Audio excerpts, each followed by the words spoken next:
Nah kemudian lagi bagaimana azannya, ya azan juga biasanya kan yang mengazankan anaknya tuh ya bagus anaknya, jangan sampai anaknya nguburin jauh bener.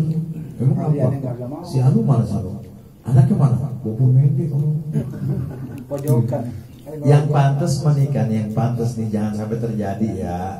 Ya makanya dari sekarang nih kalau kita nih umur dari 50 tahun nih, saya merasa banget ya. Pas sudah punya anak begini ya. Kalau anak kita agak ngelawan di kita jangan-jangan gue pernah melawan sama gue kan gitu ya.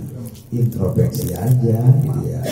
Makanya kalau anak kita pengen benar, kita kudu benar dulu gitu. Kalau anak kita bangor dikit, mungkin kita dulu bangor. Yang pertama, yang kedua kita empani dari duit apaan tuh ya. Tuh hadirin sekalian, yang saya mau begini nih, yang terjadi begini. Ketika orang tua kita meninggal, paling tidak jadi imam kita nggak becus di belakang imam. Kira-kira begitu. Jangan sampai ini kadang-kadang kita teman saya ya, saya pernah omelin, lu mah tega banget baba lu kan terakhir. Bahasa Betawi kan namanya baba ya. Betawi pinggir sebelah sana. Baba lu kan terakhir. Ini mah gua pada masuk ke dalam. Temen-temen lu pada masuk ke dalam. Lu mah di bawah pohon rambutan deketin mobil kok. Mobil kok yang buat ngangkat mayit tuh ya. Itu kan sableng banget anak. Terakhir mah kudu dia. Kalau perlu anak tuh jadi imam. Ya apa yang mau tadi imam siapa? Ya anaknya. Itu mantap tuh. Ini mbak ya, imam kagak mau, di sholat kagak mau, cuman dia ilaha illallah. Itu maunya kerja yang berat-berat apa? Tenteng aja. Tenteng sono bayi ngerokok, paspos. Kalau ngerokok dah, ini bapak gue mati. Udah WA sono kemari, bapak gue mati. Ya ilaha illallah, doain kagak bawa mati. Sama kita juga begitu. Sekarang kan kita juga begitu nih. Kayak gini, meninggal dunia, innalillahi, ucapan innalillahi. Mending innalillahi, gue pindahin dari sono kemari, gue pindahin dari sono kemari. Ini tinggal terusin dong. Stiker itu bisa sampai bagusan dikit ini. Kalau saya jawab begini, udah gue ucapin tapi gue nggak tulis. Ya kira-kira begitu ya. Itu walaupun melebar ya nggak apa-apa. Ya ini kemudian lagi nggak sampai di situ saja. Orang tua kita perlu juga doanya, terutama doa dari anak ya. Kalau habis sholat ya di doa baca Quran, paling tidak Fatihah lah yang paling pelit. Anak yang paling pelit itu baca Fatihah doang. Swear nih, saya katakan begitu. Kalau kita baca Fatihah, kemudian kita baca surah Al-Baqarah, kan sebetulnya mah gak ada ruginya ya. Orang tua kita dapat, kita dapat. Kan jadi begitu tuh. Kita baca Yasin wal Qur'anil Hakim, innaka laminal mursalin ala siratim mustaqim. Kata bapaknya, gue demen anak bapak lagi gue gak nyuruh ngaji, tapi dia bisa ngaji ya. Alhamdulillah dia tuh begitu. Ada anak usul ngaji, bangor banget, kerjanya nongkrong bayarnya. Orang tuanya lihat malam Jumat kan pantas baca Yasin ya, bahasa Baqarah tahu, main gitar aja so, ayo asik, Cipo bisa tuh. Aku tahun 80. Ya, ada yang nanya lagi silakan. Ada Ustaz. Ada masalah aja dah. Enggak sholat. Galik kalau Cipo. Sholat berjamaah. Terus kita sebagai makmum, imamnya itu lupa sampai 5 rakaat. Kita juga nggak sadar, katanya di terakhirnya itu, oh iya tadi kok 5 rakaat. Itu hukum sholat kita gimana Ustaz? Sama orang kalau pakai sarung atau jubah celana panjang lebih dari mata kaki di bawah, hukumnya gimana? Dua jadinya. Jadi misalkan saja sholat zuhur seharusnya 4 jadi 5. Iya. karena jamaahnya Ya. nggak tahu juga. Lupa juga. Terakhir gitu. Oh ya tadi 5 rakaat ya gitu. Udah markaat, iya nggak apa-apa. Emang apa? Pahalanya tambah banyak. Bonus atau ya bonus. Enggak, itu banyak lah tuh. Jadi begini hadirin sekalian, kalau kita dalam sholat itu kadang-kadang kita juga lupa ya. Iya. Gua tadi udah 3 rakaat atau 4 rakaat, 3 rakaat, 4 rakaat, 3 rakaat atau 4 rakaat.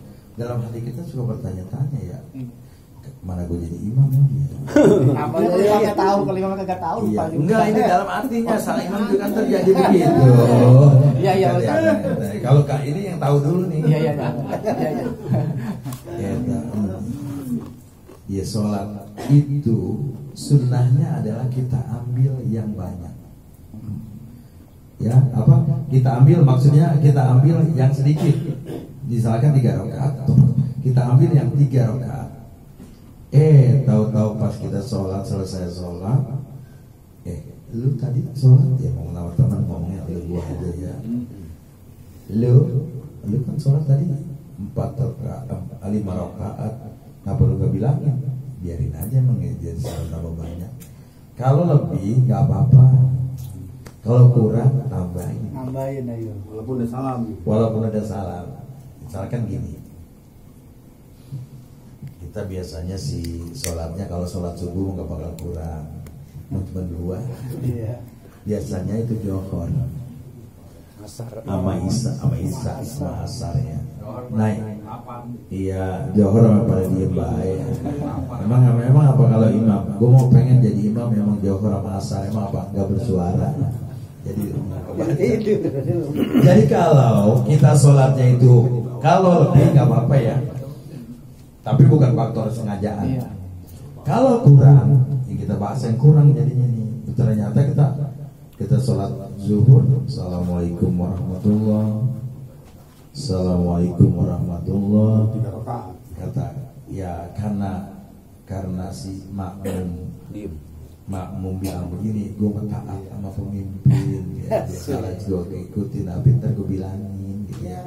Kan dia bilang gitu. Cuma kadang-kadang gini. Maaf Pak, tadi Bapak sholat baru 3 rakaat. Langsung berdiri ya, langsung Allahu Akbar, tambahin Imam doang. semuanya gitu. Imam doang gimana? Ya kalau imam doang dilempar itu batal sholatnya kan begitu ya. Dan jangan egois juga imam. Mentang-mentang jadi imam gini. Ustaz maaf, tadi sholat kagak bisa 4. Lu aja goblok. Jangan juga begitu. Kan imam beramai-ramai, biasanya yang rame-rame yang betul gitu ya. Imam kadang-kadang imam enggak. Nah, kemudian bilanginnya juga habis salam. Jangan udah ngopi di Bang Asmat. udah ngopi, udah kalau ngopi udah emang. Tadi itu kan sholat cuma 3 rakaat. Lah iya, enggak mau bilang baru sekarang. Emang sengaja supaya salah. Itu goblok kedua. Lah habis salam langsung bilangin, udah kagak boleh tuh ulang lagi sholatnya. Udah ngopi, udah ngapa? Dari awal ya. Iya, dari awal begitu mah. Jangan lagi. Jangan kali tambahin 1, ulang dari 4-4-nya itu. Oh, kali 1 ya berapa? Jangan sampai udah ngopi, Satu udah lagi. apa ya. Jangan sampai bergerak dulu gitu ya.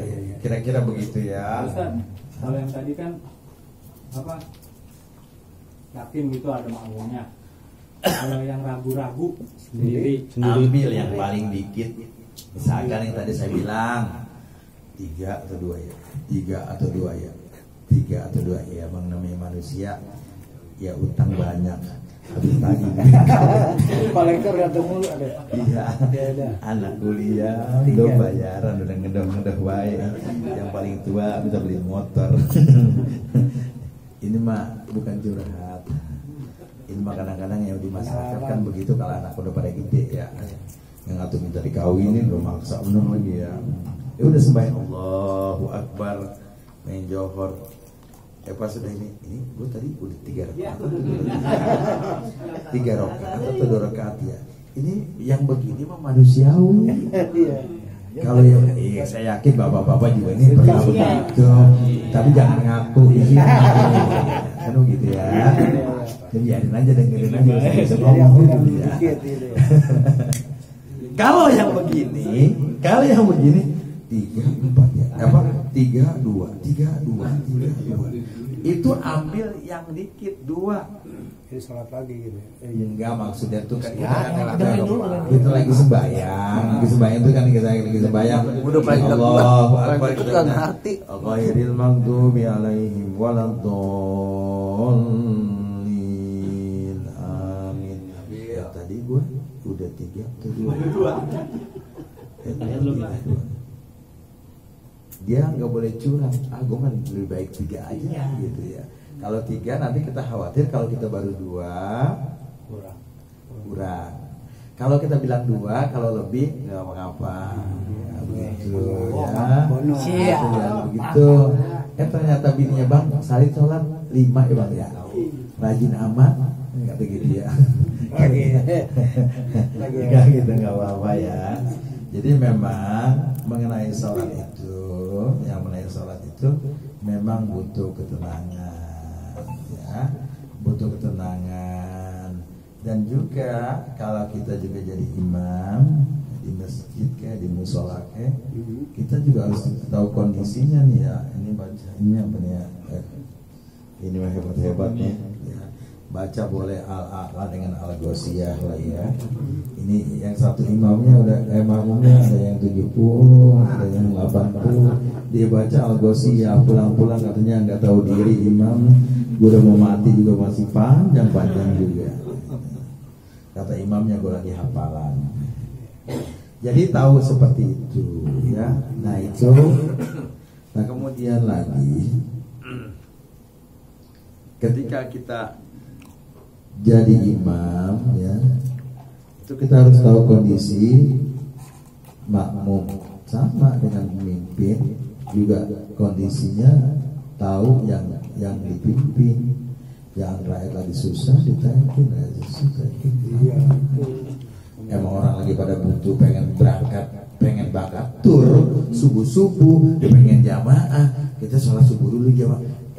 Bacanya Bismillahirrahmanirrahim. Sabbihisma rabbikal a'la. Buset. Ntar pasti baca anuan nih. Dia mau baca ini nih. Kayaknya gak setuju banget kita tur dah. Dia ntar baca al-ghosiyah nih. Panjang lagi nih. Jangan juga begitu jadi imam. Itu namanya egois. Artinya apa? Emang pada tur baca duha lah ya, pendekkan dikit sama alam nasroh. Atau kalau perlu katanya imamnya tuh bagus banget, emang apa bacaannya ina atau enak sama subuh ya kagak masuk lagi. Irit namanya. Ya, kira-kira seperti itu ya. Ada lagi Tadi yang sarung gantung ya? Iya, enggak maksudnya iya. sarung di bawah Sarung mata gantung. kaki, di bawah mata kaki.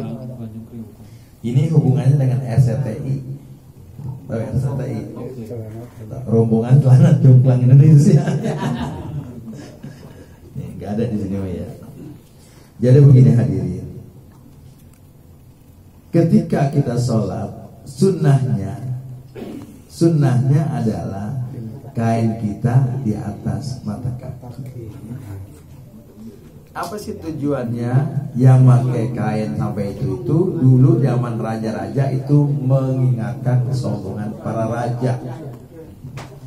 Kalau kita sekarang tidak, niatnya ketika kita pakai celana enggak jomplang, itu kan bukan kesombongan kan. Itu yang saya pahami seperti itu. Tetapi kalau dalam sholat kita usahakan celana kita gulung. Kalau pakai celana, kalau pakai sarungnya di atas, yang digulung di atas. Kalau celana yang digulung di bawah. Ya, seperti itu. Jadi kita memang ini yang hal-hal seperti ini kita memang kudu ngaji fikih spesial ya. Ngaji fikih kan kalau kita kan tanya jawab ya. Nanti banyak persoalan fikih. Nah, persoalan fikih bagaimana kita sholat, bagaimana nanti Nah, nanti bagaimana cara negor imam. Kita kan belum pernah ada masalah karena kadang-kadang mungkin imamnya juga tentu ditahan kali ya. Nah, gimana persoalannya ketika misalkan begini, misalkan saya jadi imam, ketika baca al-ala, sabbihisma rabbikal a'la alladzi khalaqa fasawwa walladzi qadara fahada walladzi akhrajal mar'a. Saya tentu saya harus jujur, imam harus jujur. Jangan ketika kita kentut mau kentutnya bunyi, kentutnya kan. Kalau kentutnya bunyi pasti dikata batal tuh imam. Tahu tuh katanya. Apalagi kalau kentutnya tahan-tahan, apa katanya? Batal nih. Tapi kalau kentutnya bersih, imam juga harus jujur bahwa dia telah batal. Bagaimana caranya? Mundur teratur. Mundur ya. Kalau ternyata memang ijazahnya palsu, mundur. Kalau nggak palsu Mundur teratur. ya. Ya kalau kagak nyebut, kagak mau. Kagak ditangkap ya. Nah begini hadirin sekalian. Jadi tuh mundur. Kalau mundur bagaimana? Yang belakang maju. Hah? Majunya bagaimana? Ini kan udah tahu ilmunya nih. Dia lompat. Iya. Bubrak aja. Kagak begitu majunya, ada caranya. Yang paling enak makan itu ya di depan kagak ada yang ngerti. Ya. Imam tuh mundur, wudhu lagi. Pada diem aja. Dia diem aja kan ya. Maju. Jadi aja kita tungguin dia. Iya. Mobil kagak suki. Ini kan jahil murokam. Ditunggu ya Bedu. Imamnya nerusin lagi. Kan jadi goblok. Ya, parah itu. Misalnya begitu ya. Nah caranya bagaimana? Caranya gimana? Saya kudu contohnya begini. Ya, jadi imam gini. Kalau udah tua-tua dikit mah diri juga susah. Jadi hadirin sekalian, saya makmum nih, imam ketika itu bunyi, dia mundur, kita maju, kagak boleh panjang mulu, maaf ya Pak, kita nggak boleh lanjut sekali, majunya selangkah, jangan sampai lebih dari 3 langkah, batal, ya, jadi ya kan kalau kita jadi imam selangkah saja cukup. Lanjutin. Terus Ustaz, itu tadi Ustaznya bacanya al-a'la. Apa saya harus lanjutkan al-a'la? Ya kagak juga. Kalau lu gak bisa al-a'la paksain. Itu bacaan panjang bener. Ya. Jangan kan al-a'la. Saya baca al-kafirun ini balik-balik. Kan muter-muter. Ya kalau seperti itu hadirin sekalian, makmum di depan kudu maju. Ya. Jangan sampai kagak ada yang maju. Allahu Akbar, imam keluar. Ya, itu juga batal. Lu maju. Permasalahannya Ya, imamnya kagak bisa kita keluar. imam selesai wudu. Namanya jahil merokap nih, udah goblok semua. Gimana? Udah. Ucuk dia. Ucuk. Lah ini belum ada diganti gue, diterusin aja lagi. Dia baca lanjutin. Sanukriuka falatan saila masya Allah. Ya ilaha illallah. Imam batal semua jadi batal. Hadirin sekalian. Ya begitu. Jadi hati-hati, al imamu domin. Kata fikih itu. Jadi imam sholat itu adalah penjamin. Penjamin siapa? Penjamin makmumnya. Apa bukti penjamin makmum? Ini imam pahalanya besar, tanggung jawabnya besar. Contoh misalnya, kita baca